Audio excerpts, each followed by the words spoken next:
Hello, my name's Hugh Thomas Davis. I work for HESIS Sustainability Services, and today we're talking about Agile Sustainability. So our mission at HESIS is to help many organizations to make multiple small changes, to collectively make a big difference to the environment, and in the process making themselves agile and better equipped to thrive in a disruptive world. So that's our mission. So the vision for today is to use Agile Sustainability to support your organization to become agile and thriving in a disorderly world, to build innovative collaborative partnerships with customers and suppliers, to become more environmentally focused, saving money, waste, and greenhouse gas emissions, to use your unique skills as within your organization and the expertise that you have to further other UN Sustainable Development Goals. And to do all this with your existing team of staff who will be energized and excited by this process. So quick glossary of terms we'll use throughout this presentation. First thing is a user story. This is a key component of Agile Sustainability because Agile Sustainability puts people first, and a user story puts the end users at the center of the activity. It's a statement from the user of the change they'd like to see and the reason for wanting that change. So an example could be, as a salesperson, I would like to wrap our product in sustainable packaging so that the customer knows that we care about the environment. That is a user story. A sprint is a collection of user stories or tasks that are intended to be completed in a fixed time period, such as a week or 10 days. Antifragile is a term that we'll be using throughout the presentation as well, which is an organization that's adaptive and thrives under pressure. Agile Sustainability is the topic that we're discussing, and this is an approach which supports organizations on their journey to becoming more sustainable and potentially help them in their journey towards becoming anti-fragile. So failures, we expect to see these in an agile scenario because we make lots of change and make it quickly. But the whole purpose of this is to use a failure as a learning experience and to review at the end of a sprint, in a sprint review, the learning that we can have gained from a failure. The motto is succeed or fail fast. So this is the fragile anti-fragile continuum. I'm not going to spend too much time on this, but the idea is that you have this continuum of fragile organizations, which are organizations that struggle with pressure, that are specifically risk averse, that are not equipped for unexpected events. It could be a pandemic, or it could be a natural disaster, for example. They're looking for stability, and they really struggle with post-traumatic stress. Anti-fragile organizations, on the other hand, thrive under pressure. They make lots of mistakes, but they fail fast, and they use these mistakes as a learning opportunity. They're extremely adaptive, and they grow in post-traumatic situations. And this anti-fragile concept comes from somebody called Nassim Taleb, who wrote a book called Anti-Fragile: Things That Gain from Disorder. And in this, he talks about wind extinguishing a candle and energizing a fire. Now, clearly, a fragile organization would be the candle. An anti-fragile organization would be a fire. And Agile Sustainability as an approach can help an organization move from the left to the right. So the purpose of Agile Sustainability is to accelerate the adoption of environmental goals and to deliver allow organizations to deliver change themselves. To accelerate the reduction in waste, especially single-use plastics and anything going to landfill or for incineration. To leverage the excitement, energy, and engagement of the staff, and to deliver sustainability goals by using agile techniques to enable organizations to drive the change in small but incremental steps. These steps are based on tasks articulated by stakeholders as user stories. And the purpose of this cartoon is just to say Agile sustainability is nothing to do with gymnastics. It's all about making organizations more sustainable. So Agile sustainability, what is it? Well, it's a methodology, and it's used to support organizations to become agile and focusing on sustainability. So Agile sustainability has 3 steps in this context. First one is to reduce greenhouse gas emissions, water usage and waste, especially single-use plastics. Then consider other aspects of the sustainability based on the UN Sustainable Development Goals, which we'll talk about in a second. And the third thing is using this new capability to create a culture of innovation and collaboration driving towards anti-fragility. And the reason for this cartoon is just to illustrate the point. It's everybody's responsibility to reduce the resources that we consume and the amount of waste that we generate, and especially greenhouse gases. So it's our responsibility to do this. So the Sustainable Development Goals are 17 goals. They were 193 countries signed up to these at the Paris Conference of 2015.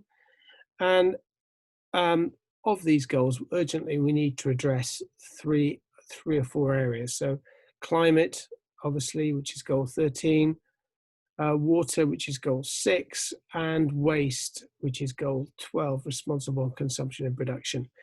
These are urgently required changes that we all need to make. And it means adoption by all organizations, this. In the UK, we have almost 6 million SMEs, and we need them all to buy into this and to start moving in this direction. So this is the purpose, to provide this new method to provide that change with limited or very little external support. So I'm going to talk a little bit about user stories and sprints. So the Agile methodology is a framework with a number of tasks which we call sprints. A sprint is based on a fixed length of time, so it's a week or 2 weeks or could be 10 days. It doesn't really matter what it is, but it's a fixed length of time. And a collection of these sprints is called a release. So the planning is based on these user stories, and the user stories have 3 parts to them. First one is as a role, so as a particular role within the organization, I would like to do something, that's the objective, so that there is a benefit. So as the salesperson, so this is an example, as the salesperson, I want to wrap the product in sustainable packaging, that's the objective, so that the customer knows I care about the environment, that's the benefit. Another example could be, as the CFO, I want to switch to renewable energy so that we reduce our carbon footprint and save money. So that the objective there would be switch to renewable energy, and the benefits are reducing carbon footprint and saving money. So planning is iterative in the Agile sustainable world. Each sprint delivers something. So the methodology, and I'll cover this very briefly, is based on a number of different components. There's the evaluate phase, so looking at the UN Sustainable Development Goals, for example, create some user stories, map those processes, define the priorities. So of the user stories, which are the ones that are most important. Make a proposal. So propose a starting point and incorporate a number of user stories into a number of sprints. And then decide which sprints are going to form a release. Run those sprints based on the fact that they are they're going to last a week or 2 weeks or whatever. The KPIs that are going to be affected need to be benchmarked at the beginning. So, how many single-use plastic cups are we using, or bottles, or whatever it is. Run the sprint, so and then complete the release, and then measure the outcome. So, how have we done? How many plastic cups have we saved? And ensure we review the user stories. Have we closed this particular user story? Are we addressing this, and then report and communicate those messages. So that's the methodology. The actual sprint process is divided into 4 parts. There's the audit part. So how big is the challenge? How many plastic cups do we have? How many plastic bottles? How are we going to measure them? And then the action phase, what do we need to do and how can we experiment? Are there any unintended consequences, or what we're going to do, is it going to create some additional waste? So clearly we want to avoid that.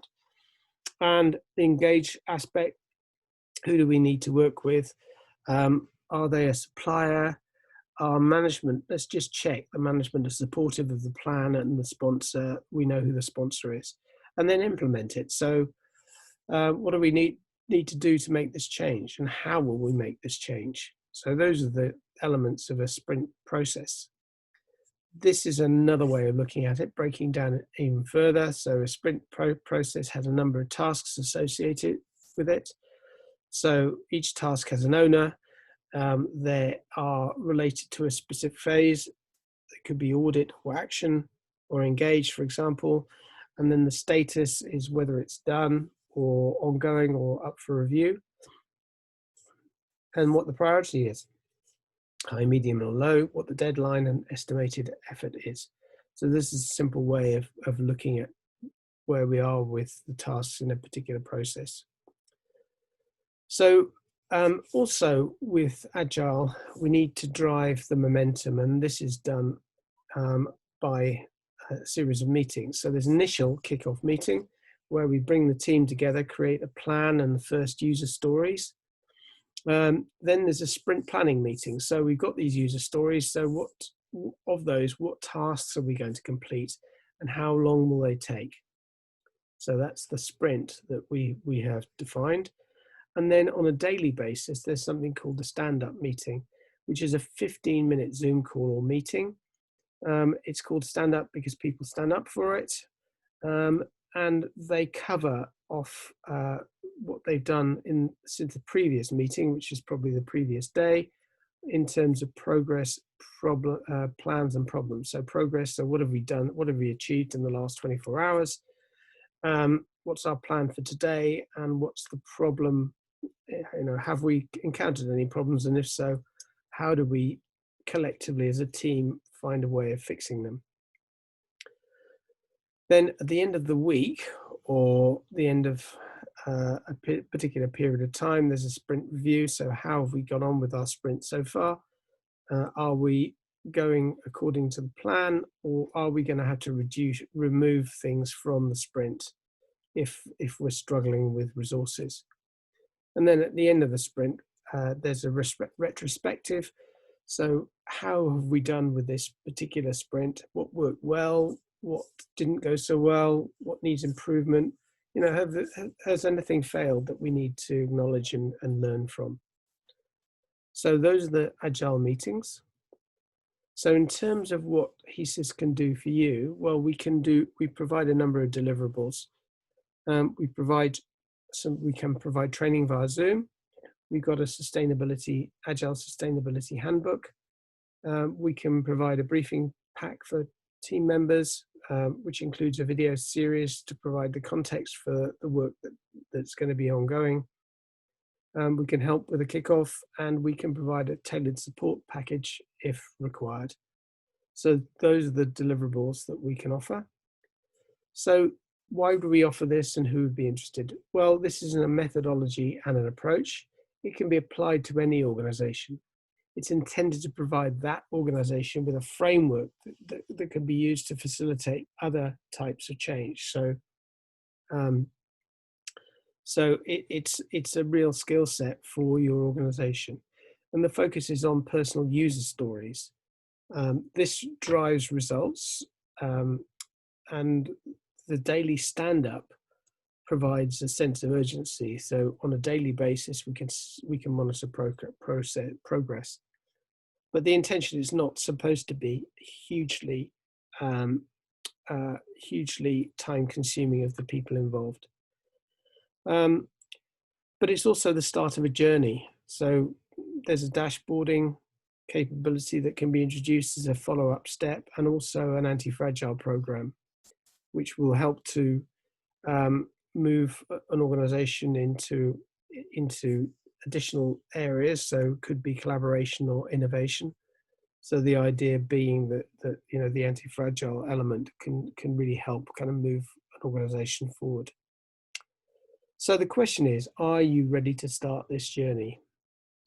And if you are, then please perhaps you could let me know. My name's Hugh Thomas Davis.